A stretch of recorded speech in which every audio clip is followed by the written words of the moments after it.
মুর্শিদাবাদ এক ইতিহাস ও জাঁকজমকের ভূমি। তার অতীতের গৌরবময় প্রতিধ্বনি বহন করে। শহরটির অনেক ঐতিহাসিক ও স্থাপত্যশৈলীর বিস্ময়ের মধ্যে চারটি অসাধারণ বাংলা মন্দির বিশেষভাবে উল্লেখযোগ্য, যা অঞ্চলের সমৃদ্ধ ধর্মীয় ও সাংস্কৃতিক ঐতিহ্যের সাক্ষ্য বহন করে। প্রতিটি মন্দির নিজস্ব নকশা ও ঐতিহাসিক গুরুত্ব নিয়ে দাঁড়িয়ে আছে, আর তাদের মধ্যে রয়েছে ভক্তি, শিল্পকৌশল এবং সেই যুগের হিন্দু মুসলিম স্থাপত্যের সংমিশ্রণ। তারা নির্বাক থেকেও অত্যন্ত শক্তিশালী, এক হারিয়ে যাওয়া সময়ের কথা বলে। যখন ভক্তরা এখানে পূজা করতে আসতো, রাজারা ও জমিদাররা তাদের প্রতিপত্তি প্রতিষ্ঠার জন্য এসব মন্দির নির্মাণ করতেন এবং এই পবিত্র স্থানগুলি সংস্কৃতি ও বিশ্বাসের কেন্দ্রস্থল হয়ে উঠত। ব্রিটিশ ঔপনিবেশিক শাসনের শুরুর সময় মুর্শিদাবাদ বাংলার সাংস্কৃতিক কেন্দ্র হিসেবে বিকশিত হয়েছিল, যদিও শহরটি প্রধানত নবাবী স্থাপত্য ও ইসলামিক ঐতিহ্যের জন্য বিখ্যাত। কিন্তু মন্দিরগুলোর উপস্থিতি ধর্মীয় সহাবস্থানের এক উজ্জ্বল নিদর্শন। এই চারটি মন্দির ধনী হিন্দু ব্যবসায়ী, জমিদার বা রাজা রাজজরারা নির্মাণ করেছিলেন এবং তারা বাংলার স্থাপত্যশৈলীর বিভিন্ন রূপ প্রদর্শন করে। এগুলি শুধুমাত্র উপাসনার স্থান ছিল না, বরং সামাজিক ও সাংস্কৃতিক সমাগমের কেন্দ্র ছিল, যেখানে শিল্প, সঙ্গীত ও সাহিত্য এক অভূতপূর্ব উচ্চতায় পৌঁছেছিল। এই মন্দিরগুলোর অন্যতম আকর্ষণ হলো টেরাকোটার বিস্তৃত ব্যবহার, যা বাংলার শিল্পশৈলীর এক অনন্য পরিচয় বহন করে।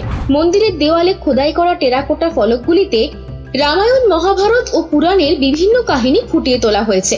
শিল্পীরা মাটিকে জীবন্ত করে তুলেছেন তাদের নিখুঁত দক্ষতার মাধ্যমে। দেবদেবীদের কাহিনীকে মূর্ত করে তুলেছেন। এই মন্দিরগুলো বাংলার স্থাপত্যশৈলীর বিবর্তনকে তুলে ধরে।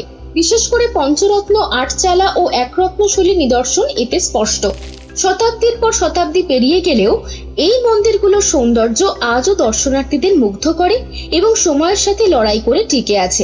এই মন্দিরগুলোর মধ্যে একটি দুর্গা দেবীর প্রতি উৎসর্গীকৃত, যা 18 শতকে নির্মিত হয়েছিল। এটি বাংলার ঐতিহ্যবাহী আটচালা স্থাপত্য রীতির একটি উৎকৃষ্ট উদাহরণ, যেখানে দুটি স্তরে সাজানো 8টি ঢালু ছাদ রয়েছে। এক বিশিষ্ট জমিদার এই মন্দির নির্মাণ করেছিলেন তার ভক্তি ও ক্ষমতার প্রতীক হিসেবে। মন্দিরের টেরাকোটা ফলকগুলিতে মহিষাসুরের বিরুদ্ধে দেবী দুর্গার যুদ্ধ, বৃন্দাবনে কৃষ্ণের ক্রীড়া এবং সেই সময়ের দৈনন্দিন জীবনের বিভিন্ন চিত্র উৎকীর্ণ রয়েছে। একসময় এই মন্দির চত্বর দুর্গাপূজার বিশাল উৎসব কেন্দ্রস্থল ছিল, যেখানে দেবীর প্রতি ভক্তি ও আনন্দে মুখরিত হতো চারপাশ। আজও উৎসবের মৌসুমে মন্দিরটি আধ্যাত্মিক ও সাংস্কৃতিক কর্মকাণ্ডের প্রাণকেন্দ্র হয়ে ওঠে, যেখানে সারা দেশ থেকে ভক্তরা এসে সমবেত হন। আরেকটি উল্লেখযোগ্য মন্দির শিবের প্রতি উৎসর্গীকৃত, যা মুর্শিদাবাদের নবাবী আমলের স্থাপত্য শৈলীর সঙ্গে হিন্দু ঐতিহ্যের এক অপূর্ব সংমিশ্রণ প্রদর্শন করে। পঞ্চরত্ন শৈলীতে নির্মিত এই মন্দিরটি 5টি অলঙ্কৃত চূড়া বিশিষ্ট, যা শিবের 5টি রূপের প্রতীক। মন্দিরের কারুকার্যে হিন্দু চিত্রকলা ও মুঘল শিল্পশৈলীর মিশ্রণ দেখা যায়। দেয়ালে শোভিত রয়েছে ফুলের নকশা, জ্যামিতিক নকশা ও ফার্সি লিপির চিত্র, যা তৎকালীন শিল্পের প্রভাব নির্দেশ করে। কথিত আছে, এক হিন্দু অভিজাত ব্যক্তি, যিনি নবাবদের ঘনিষ্ঠ ছিলেন, এই মন্দিরটি নির্মাণ করেন। আজও এই মন্দির শিব ভক্তদের জন্য এক গুরুত্বপূর্ণ তীর্থস্থান। বিশেষ করে মহাশিবরাত্রির সময় এখানে অসংখ্য ভক্ত সমাবেত হন। তৃতীয় মন্দিরটি বিষ্ণুকে উৎসর্গীকৃত এবং এটি বাংলার ঐতিহ্যবাহী টেরাকোটা স্থাপত্যের এক অনন্য নিদর্শন। মন্দিরের বিস্তৃত টেরাকোটা ফলকে রামায়ণের যুদ্ধ, কৃষ্ণের লীলা সহ নানান পৌরাণিক কাহিনী অত্যন্ত নিপুণভাবে খোদাই করা হয়েছে। একরত্ন শৈলীতে নির্মিত এই মন্দিরটি সরল ও সুচারু নকশার হলেও এর শিল্পশৈলী অসাধারণ। এক ধনী বৈষ্ণব ব্যবসায়ী মন্দিরটি নির্মাণ করেছিলেন, যাতে তিনি তার বাণিজ্যিক সমৃদ্ধির জন্য দেবতার আশীর্বাদ লাভ করতে পারেন। এটি শুধুমাত্র উপাসনার স্থান ছিল না, বরং ভক্তদের জন্য এক সাংস্কৃতিক কেন্দ্র হিসেবে ব্যবহৃত হতো, যেখানে নিয়মিত কীর্তন ও ধর্মীয় আলোচনা অনুষ্ঠিত হতো। আজও জন্মাষ্টমী সহ বিভিন্ন বৈষ্ণব উৎসব উপলক্ষে ভক্তরা এখানে ভিড় করেন, ভগবান বিষ্ণুর কৃপা লাভের আশায়। চতুর্থ মন্দিরটি অন্যান্য মন্দিরের তুলনায় রহস্যময়, কারণ এটি দেবী কালীকে উৎসর্গীকৃত এবং এই মন্দিরকে ঘিরে বহু কিংবদন্তি প্রচলিত রয়েছে। কেউ বলে এক সাধক স্বপ্নাদেশ পেয়ে এখানে মন্দির নির্মাণ করেন, আবার কেউ মনে করেন এক অভিজাত ব্যক্তি তার সমস্ত ধন সম্পদ ত্যাগ করে দেবী কালীর উপাসনায় নিমগ্ন হন এবং তার নির্দেশে এই মন্দির প্রতিষ্ঠিত হয়। এই মন্দিরের স্থাপত্য বাংলার ঐতিহ্য ও তান্ত্রিক স্থাপত্যের এক ব্যতিক্রমী মিশ্রণ প্রদর্শন করে।